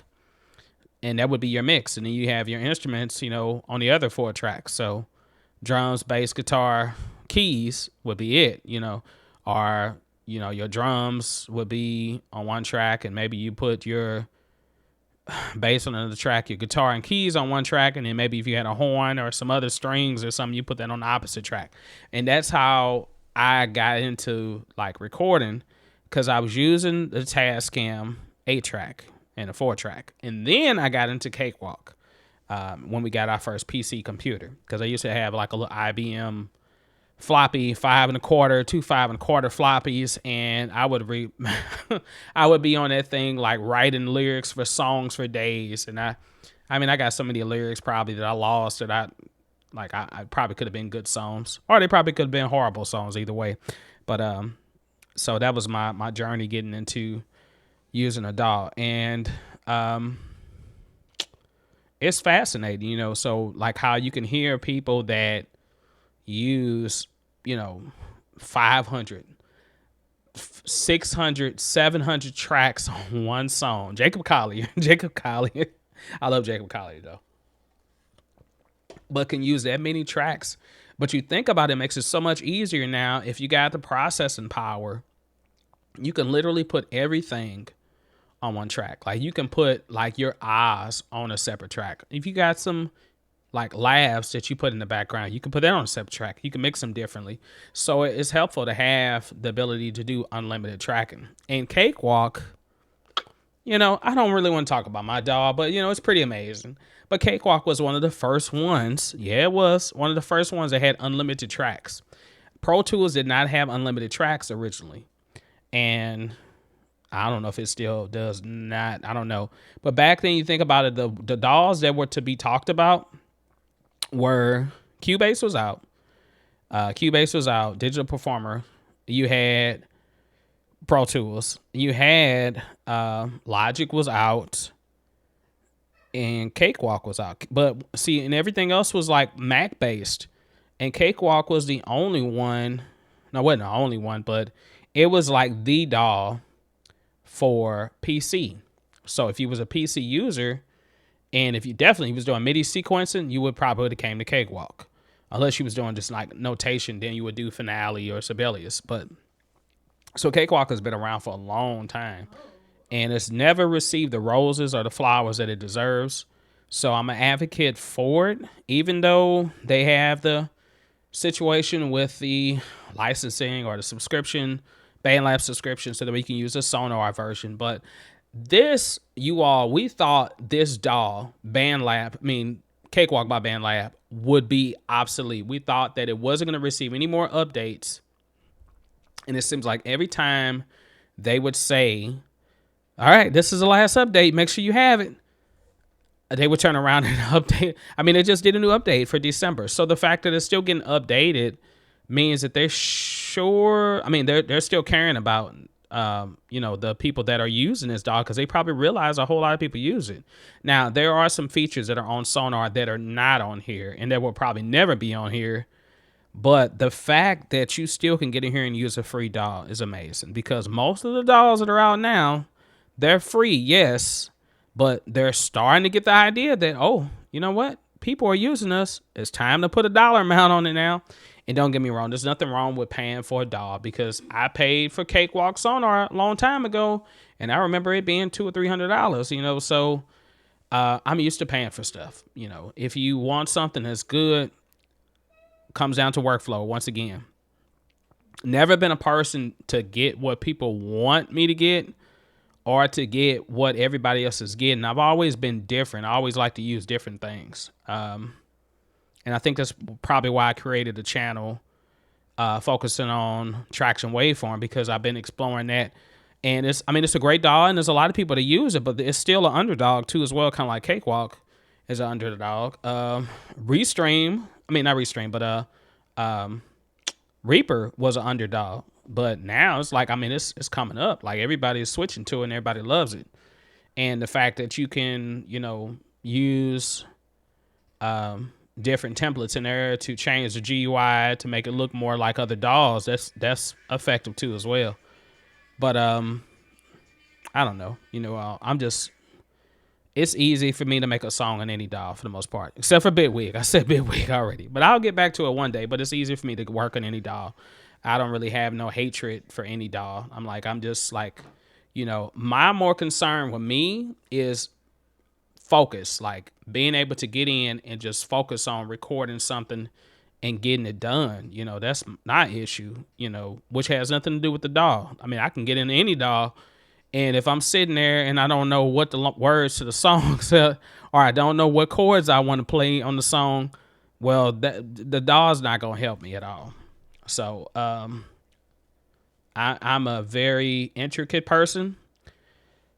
So it's hard for me to just write something very simple. Like I have maybe one song that's probably got 2 chords in it, but most of my songs have at least 25, 30 chords. I'm used to having, oh, the verse will be calm and clear. But when you get to the bridge is going to have 5 million chords in it. Bling, blum, blum, bling, blum, bling, blum, blum, bling, blum, blum, blum. Stuff like that. Modulations, accents, and stuff like that. I've got some songs that like you all even haven't heard, like some stuff I got to get in the studio. Like for real, I love my studio. Great. For me, it's an apartment. So, but I need to get into a for real studio to record some live stuff that I have. Like I've got one tune that's called Normal Tendencies, which is a jazz tune, but it's got like multiple time signature changes, multiple chord progressions. I mean, it's got a lot of stuff on it. And I played it out live one time. And that was a hot mess. And that was just because everybody wasn't prepared for the song. So, but that's another story. All right, sir, tell us about your favorite plugins or effects you use in Cakewalk. Favorite plugins I use in Cakewalk are, you can also buy Reaper for $60 for, yeah. That's what I'm saying. Yeah, Reaper is cheap. So yeah, that's what I said. You can spend money on DAWs. And me personally, I think it's better to have multiple DAWs anyway, because you never know if you're working with other people and they might come in and say, man, I only use Cubase. And then what you going to say? Sorry, I use Cakewalk. They'll be like, sorry, I can't. No, you'll be like, okay, yeah. Okay, well, we're going to make it work. Somebody got to get Cubase. Plugins that I use. Strictly Cakewalk plugins that I use. All right. I'm not sure I use all of them. Actually, come to think of it. Sonitis Suites. Anything in Sonitis Suites I use. So let's go back to the console view. And let's do this. Put me back down there. Here. Okay. Pick a plugin, any plugin. What type of plugin would you be looking for? If I'm looking for reverb, Cakewalk. All right. Cakewalk. Sonitis reverb, love it. Reverb, love it. Where's Reverb at? But Reverb is on a different company because it's a part of Cakewalk. I've been thinking with Cakewalk since Sonar 7. Yeah, well, Alan. So yeah, you've been around. So it's like it's a lovely DAW. I mean, of course, every DAW is gonna have its issues, and I can't tell you for certain that every time you get in your DAW, it's gonna be perfect, and you're gonna always be able to produce just wonderful music without any crash and without any without any delays or any plugins acting weird. I can't tell you that because that's not reality. That's what any DAW, any computer, to be honest. Sonitis delay I use a lot. Of course, the equalizer I use a lot. I love this equalizer. It's simple. Only thing I don't like about it is it doesn't have a real-time analyzer. And of course, all the plugins that are in Cakewalk, they don't expand. You now on Cakewalk Sonar, the new one, they do. But on these, they just stay the way they are. So they look very old. It's very plain. But I do like this one. It works great. I just wish it had an RTA. And the RTA, the real-time analyzer, will allow you to see those frequencies. A good sax plugin? Do you mean like an instrument plugin for sax? Shoot, oh, you know what? I found out TTS won't even be like with Cakewalk anymore. I got a message about that. Like, I mean, it wasn't with Cakewalk, but I got a message that it's not available anymore at all. You might be able to still use it in here, but maybe not. Hold on. No, it's still here, but it's like it's not working anymore, I don't think. Some people is having issues with it anyway. I would use, like, if I was using a saxophone, I would use the TTS, or I would use just a generic like MIDI type of saxophone. If I was going to use a real saxophone, then I would use like a sample. Like if I was going to use, like if I wanted to, like most of the songs that are out now have sampled saxophone parts. So I would use that, but I don't know. I never really think about, I do think about brass plugins like using, like brass hits and stuff like that. Okay, Vinsville. Don't have music theory. How will I know the proper time signature, beat, or tempo and in rhythm with the metronome? When I try to quantize, it doesn't sound right. Good question. I love this question. Don't get me wrong. I love every question. So this question, and this is what I've been meaning to do more videos about, is more things about music theory because it is helpful. So ask yourself this. If you're making, actually, can we just make a new project? Is that cool with everybody? Can we just do something new? It's easier for me to explain it while I'm showing it. So let's make a new project. Empty track. And to make this fun, I'm only going to use stuff that's in Cakewalk, all right? That comes with Cakewalk. Insert. Drums. MIDI can't play a sax. Yes, it can. Shoot. Do you know that the what is it called? I'm gonna tell you the best thing to do for that. If you have, I can't remember the name of it right now. It's a MIDI saxophone, because I know saxophone players that I play with actually use it. And it has, it tracks the breath, it tracks the embouchure, it tracks a lot of different things. You can buy it, but it's MIDI, and you can actually play it. You can play, you can change the sounds. Like, it could be a saxophone player, but he can be playing drums, whatever. But it works just like a real instrument, because you put it in your mouth, you have to blow into it, you got to have enough control, and that you can track that. Because think about, MIDI doesn't sound like a sax player because of the nature of the instrument. Like,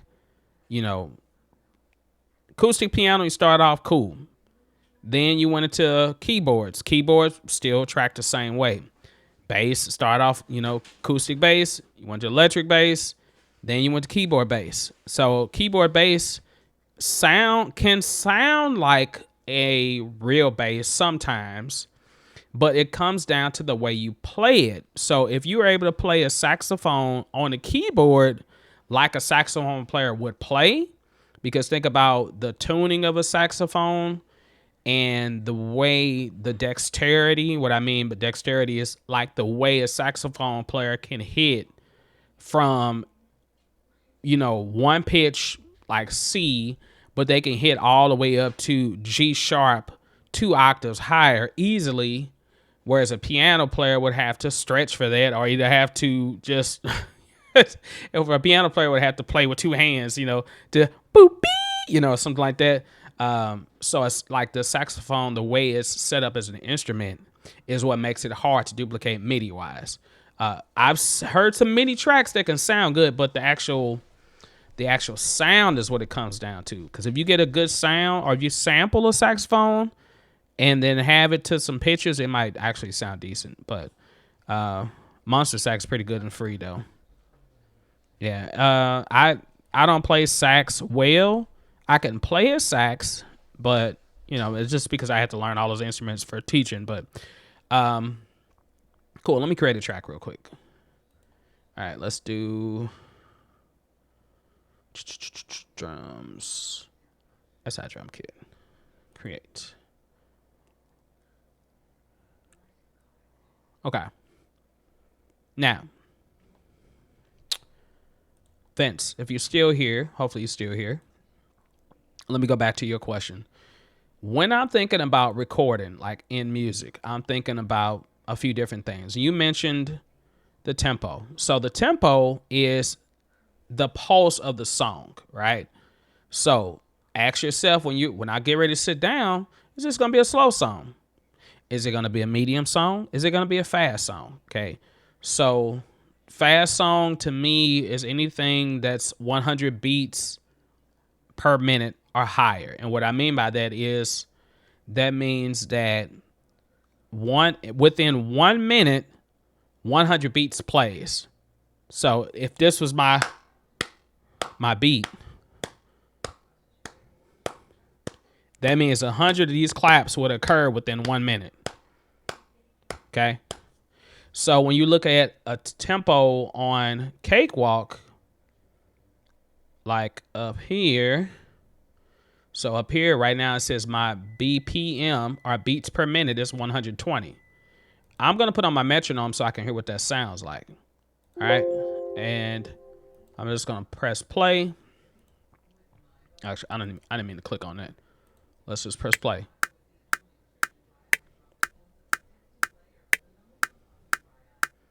Okay. That's 120 beats. So that means now it's accented, right? So it's going coo, coo, coo, coo, coo, coo. Why does it accent like that? Because the top of the beat deals with what's called my time signature, or my meter. All right. My meter, or my time signature, is how many beats per measure I have. Okay. In this case, 4/4 tells me that the top number, and you can actually click on 4/4 at the top and it'll tell you, 4/4 means that the top number means how many beats are in the measure. The bottom number means what value, what note value gets one beat. So think of it like this. If I'm there and these are my claps, this is 4/4 time, which means that every beat that occurs is equal to a quarter note. Okay, a quarter note is 1/4 of the measure. So which means I can fit 4 quarter notes within one measure, or one bar. So 1, 2, 3, 4. 1, 2, 3, 4. 1, 2, 3, 4. But if I kept this up, I could fit 120 of those beats, you know, all within 1 minute. So that's the reason why the time signature works. Now, for us quantizing, let me see if I got something set up here.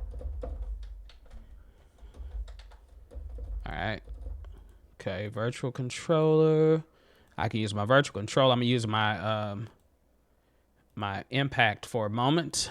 See, hopefully it's working. Only thing I ever hate about this thing is that sometimes when you're dealing with these, you might have to restart the computer and like okay, this is not working.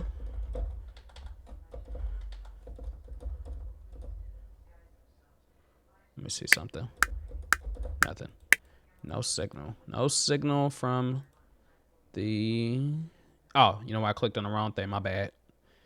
Make sure you go to inputs. Let me see so you can see what I'm doing. So if you have a controller and you're not getting a signal from it, make sure you enable it within preferences. Okay, which you can press P on the keyboard and it'll bring it up. Go to MIDI devices and then make sure your inputs are enabled.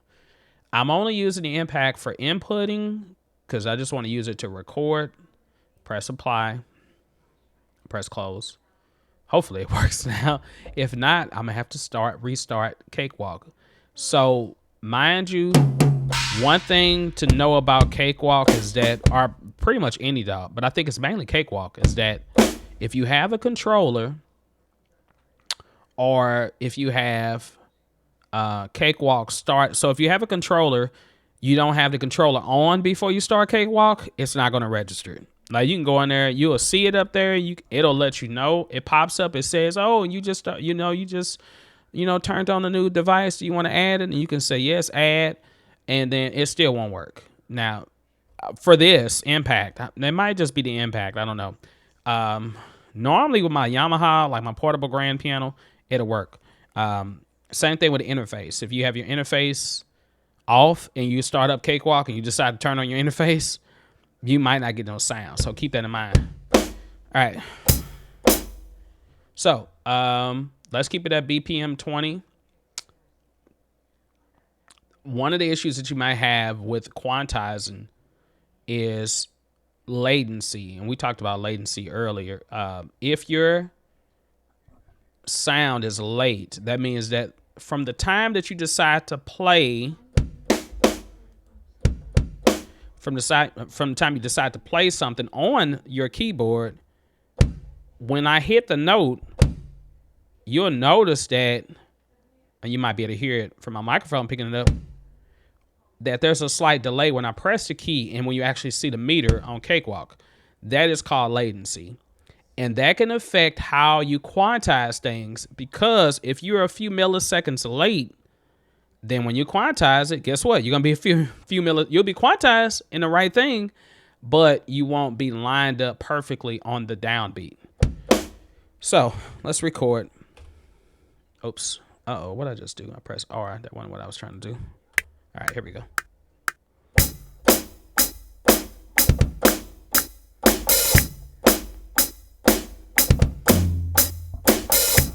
Okay, now I did something a little bit more intricate for as the bass drum, because I want to show you how I would go about quantizing this. So first of all, if you want to quantize it, because sometimes you don't have to quantize it.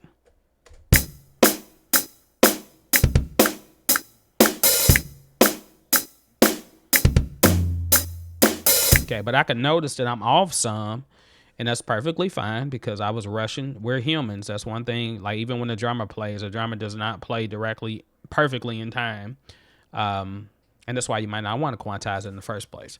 But I can definitely tell that some of the things are off. There's a few different ways I can do this. I can bring up the piano roll. You know, you all love the piano roll so much. Maybe you do. I can tell that this beat right here. Okay, let's see. Hold on, what did I do with it?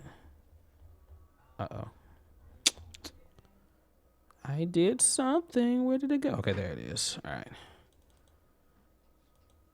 Okay, I'm just trying to zoom in some more. All right, so I can tell that I started on beat 1, right? Okay, you can look at this and tell that this hi-hat did not start on beat 1. It should be on measure 2. Okay, and I can switch it up here so you can see it. Measure 2, which stands this. So this is the measure, this is the beat, and these are called the ticks. So let me switch so you can see a little better. So 2, 0, 1. So, you know, if you click on this, you can change it. Like, you know, I don't know if you all knew that or not, but so right now it tells me what measure. I start on measure 2. That's when I actually started recording. And measure 1 should be the first beat, and then there's no ticks. 0 ticks. This pitch, which is F sharp, all right, which is a hi-hat, is not starting right at 2. This bass drum is not starting at 2. So I already know I'm rushing. I'm a little ahead of the beat. Now I can literally move this over, you know, if I want to do that. And at least I know the first beat is right. Okay, so that's right on the click. Okay, I'm gonna press Control Z, take it back to what it is. All right, so this is where it was. Now, your pattern, your beat pattern, this is why, like, if you was doing drum beats, that's why people use like step sequencer, because it's easier for a step sequencer just to click in the notes and they're perfectly always in time and you don't have to worry about them being off, you know. But if you're a person that likes to record because you like that recording feel, almost like you're playing the drums for real in real life, then you might do it this way. But it might be more editing that you have to do. So that's okay. If I'm going to quantize this, let me listen to it first. Okay, so my quarter note is right here, right? 1, 2, 3, 4. 1, 2, 3, 4. My eighth notes, let me switch cameras so you can see me a little better. My eighth notes are going to be double that.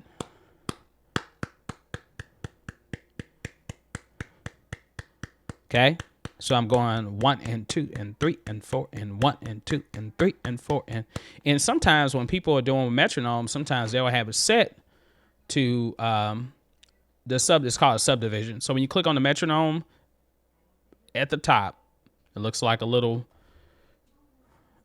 triangle that's got a little line into it because that clicks back. It's just like a metronome. When you click on that, there's a part that's called beat subdivision. The beat subdivision is set on quarter note right now, but you can set it to half of a beat, which would be an eighth note. And then it would actually show you what it sounds like. Now, when you hear it, it's going click, click, click, click, click. So listen to it now.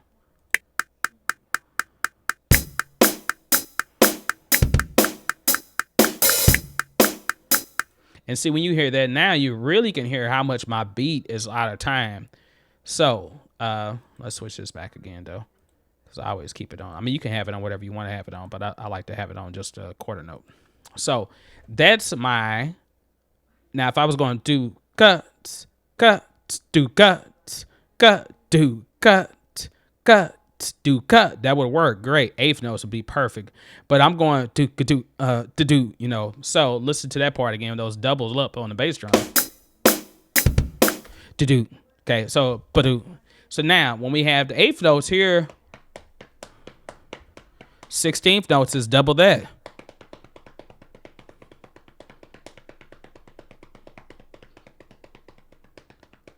Okay, to do. So those are all 16th notes. So when I listen for that, I'm thinking, oh, dude, I play some 16th notes on my bass drum. So I'm going to have to quantize this in 16ths. Press Q on the keyboard, and it'll say 16th duration. All right.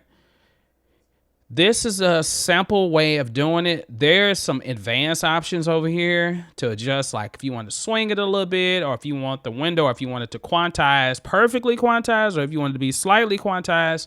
You can change the note durations and some other things. I'm just going to press OK and see if this fixes my issue. If it doesn't, we'll find out.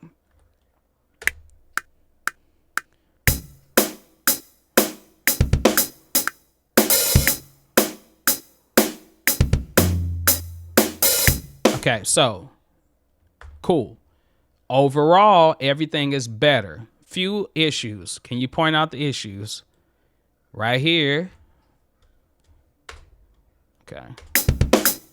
It says stick it to gut, stick it to gut. That is not what I played. I said do gut. So now that could be possibly because of the way I played it. I'm going to Control Z, and I want to look at that part again and see if I can fix that ahead of time, so I won't have that issue. Everything else was fine, and then at the end there was another part where the snare drum was slightly off. But this is how I would go through doing this.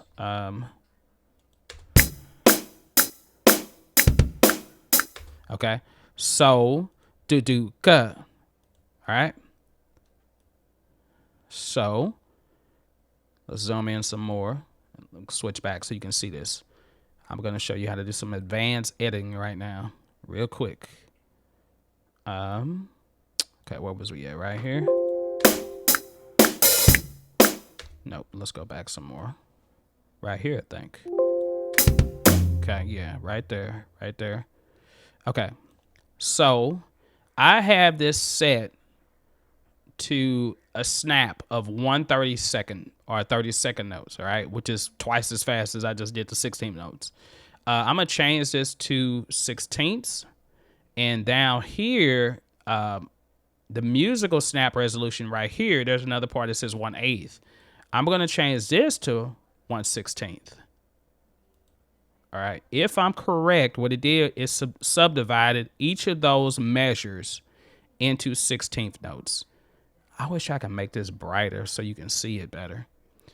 You can kind of see it, but there's grid lines here. And so the first part says 5, 0, 1, 0, 0. All right. Then it says 5, 0, 1, 240. If you can remember this, this will definitely help you out when you're thinking about quantizing or editing stuff like this. Oh, okay, watching from India. Alan, you said it sounded sick duck trying to play real sex. That's funny. I'm sorry, I didn't see any of those messages earlier. But welcome from India. Welcome from India. That's amazing. All right, so 240 is the first 16th note division of one beat, all right? 1/4 of a beat. So from 0 to 240 is a 16th note. From 240 to 480, you're just doubling it. 240, 480 is double. That's a half note. I mean, I'm sorry, eighth note rather. And then from 480 to 720 would be 3/16 notes, okay? You know, and then you'd be back at the second beat. So I do cut, do cut. So 1 E and a 2 E and a 3 E and a 4 E and a 1 E and. So it should go 1 E and. That bass drum should be on E and. So it should be on 240 and 480. But right now, if you look, here's 240 where this little green flag is. But where's my beat at? Where's my kick drum? It's way before that. So I'm going to drag it over right there. And this one is way before, and I'm going to drag that one over. At least closer. So now let's listen to it. Okay, and then I don't want this time, so I'm going to take that time out. I just click and press delete. All right. Now, I know there was another part at the end. This snare, right? Okay, that snare was way too early. It's okay. I'm just going to drag it over because it should be right at 2. Okay. All right, so it's a little sluggish moving for some reason, okay? Now when I go back and quantize it, I can go back to 16th note again. Press Q, 16th. Let's hear it now. Okay. Okay, so we got the bass drums a little better. Okay, so now it wasn't this, it was the snare that was off this time. I can go back in there and I can fix that again. Let's see. Let's go back. Do cuts. So E and do. Yeah, snare should be right on beat 2. So I had 1 E and up. I was like, it was like do. I don't want that snare right there. I want that snare to be on beat 2. Snare is always going to be on 2 and 4 for the most part, unless you're doing some weird backbeat or some weird like accented beat. But normally, most music do scotch, do ga, do ga, do gas, do gas, do ga, do. Most of the time, snares on 2 and 4, unless you're doing boo scotch, gas, do ga. You know, if you're doing something similar like that, then yeah, it might be a little crazy. That part was off, and I moved that. And now, let's listen to it now. Okay, hi-hat was off right there. I hear it. Okay. There's a hi-hat. It needs to be right there. Sample move.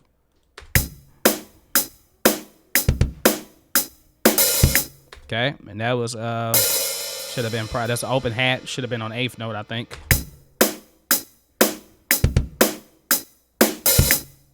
Okay, got another bass drum that moved ahead of the beat. I didn't hear that last time. I would just slide it over. Now, this is one way you would go about it. Now, is this tedious? Yes, it might be tedious. But if you wanted a certain beat that you wanted to record and you wanted to have that live recording feel, then yeah, you might do it this way. Another quick way to do would just be to, you know, dude, like just pull up the step sequencer, view step sequencer. Where we at? Oh, it's grayed out. Okay, that's right. Why is it grayed out? I forgot because I recorded on this. Let's do another track. Well, actually, can we just copy this?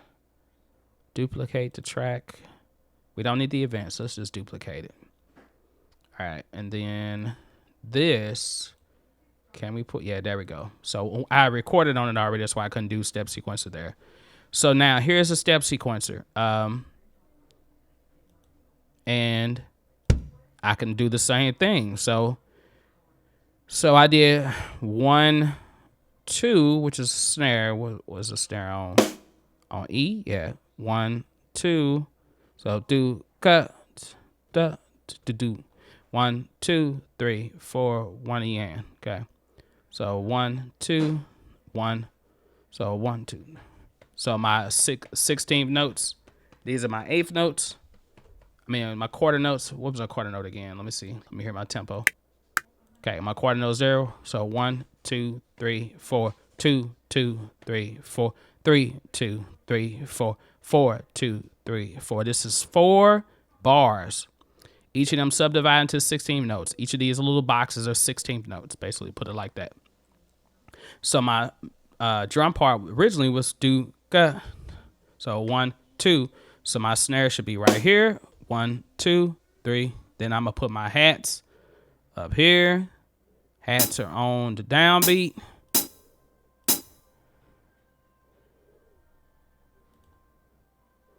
Say a great explanation. I like the live feel. Yeah, the live feel is great. I mean, I normally when I record stuff, another way I go about recording things is I'll just do the notation. So, because I read notes, I mean music notes. So I do the notation of it. If it's something like really crazy, then I can do that. But for the most part, I'm fine with playing it or bringing out my electronic pad if I really want to play some stuff. And then I wouldn't really be tripping off quantizing. But it just depends on what you're going for. So let me see what we got so far.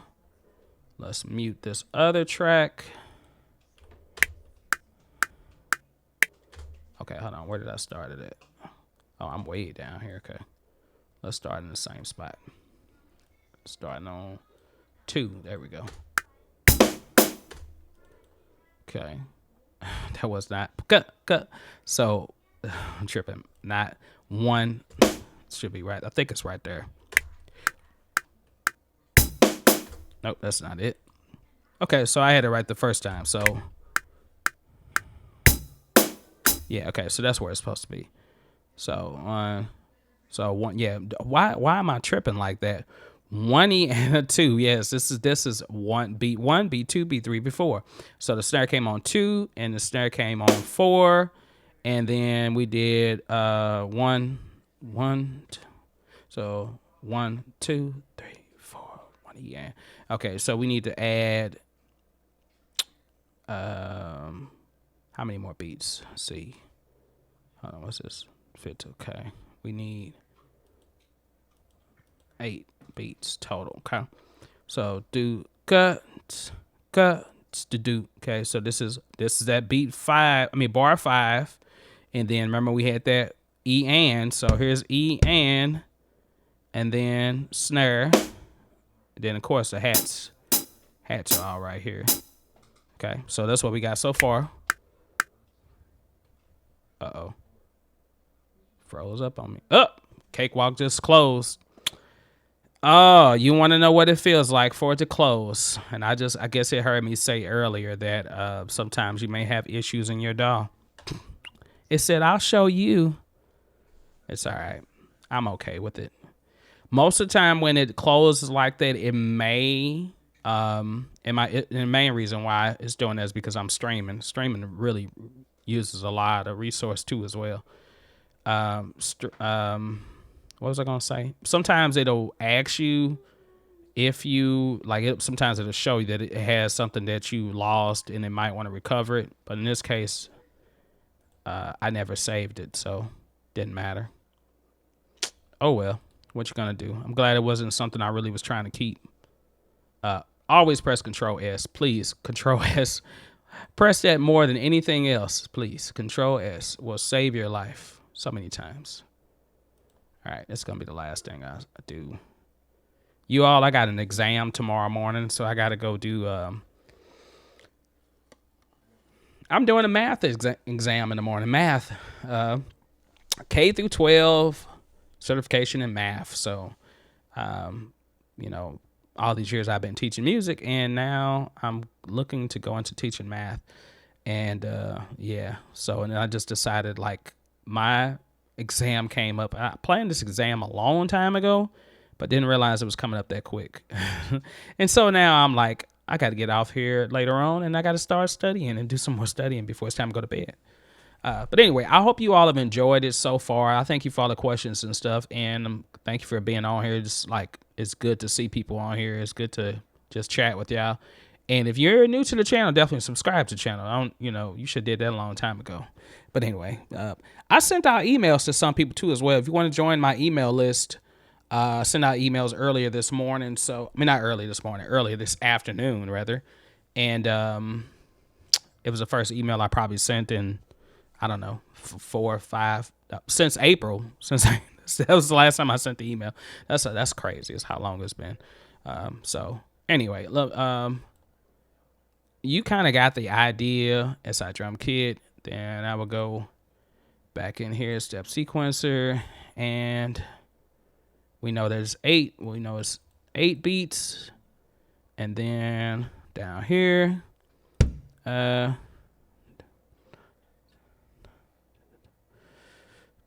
and then okay, and then we know that the snare was here. It was here, basically all the dark gray ones, and then there's a spot where I think it's on the. Can you do something down here? No, okay, we don't want that one. Now this is so much easier than trying to play it out. Oh, edge light. Listen, thanks. Just listening while building a guitar. Oh, that's what's up. Well, make sure you show me pictures of the guitar now. You got a video that you're doing of it? Make sure you show us now. Okay, double click that. And then let's see if I got it right now.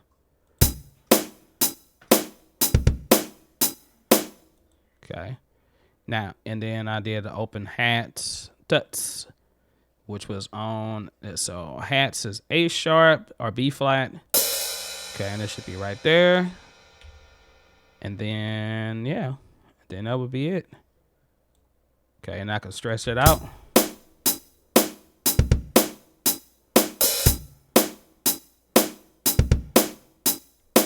Okay, of course, I did some more stuff later on, but this is how I would go about building it. And this is so much easier than going in. It just kind of helps to know your placement of where you want the beats to be or where you want the subdivision to be. Edge light on YouTube. Edge light on YouTube. Let me look that up. Edge light on YouTube. Edge.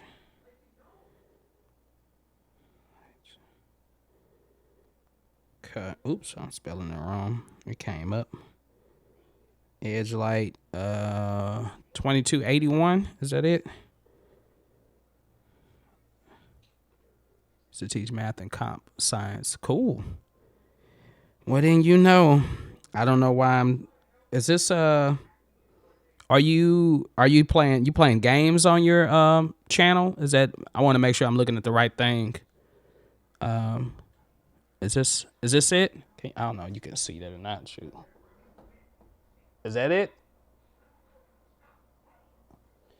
Maybe you saw that or not. I don't know. Edge light. Maybe that's yours or not. Some Minecraft stuff on here. Yeah.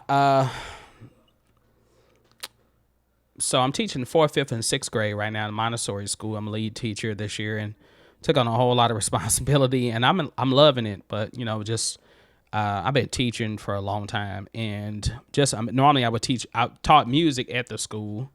No, just building guitars. Okay, so maybe this is not it. So edge light. Edge light.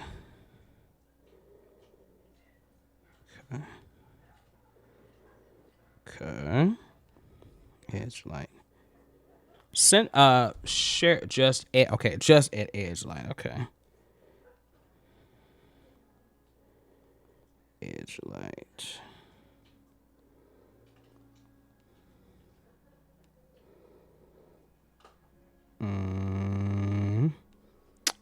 Okay. Got you. Okay. The last video is Santa's CBG workshop. Lion's Den.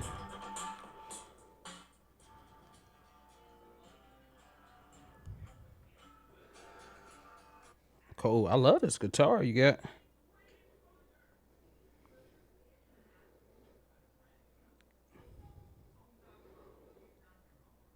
think that's the right channel I got. Okay. Edge light. Okay, taught in Hong Kong but lived in Canada. Okay, cool. That's what's up. Well, it has come to that time. It's 9:09. I promised myself I would be on here for 2 hours. You all, thank you for enduring with me One day I'm gonna do some long like live streams, but it ain't gonna be tonight. I feel my energy is starting to deplete. All right, you all, I want to say thank you so much. Love you all. And you enjoy the rest of your holiday. Happy New Year to everyone. Okay, made one out of a PlayStation. Oh, that's hot. That's hot. PlayStation. Okay, cool. All right, well, thank you all. Edgelite, thank you. I just subscribed to your channel. I hope it was the right channel. So check that out. All right, take care, you all. Be blessed. Happy New Year.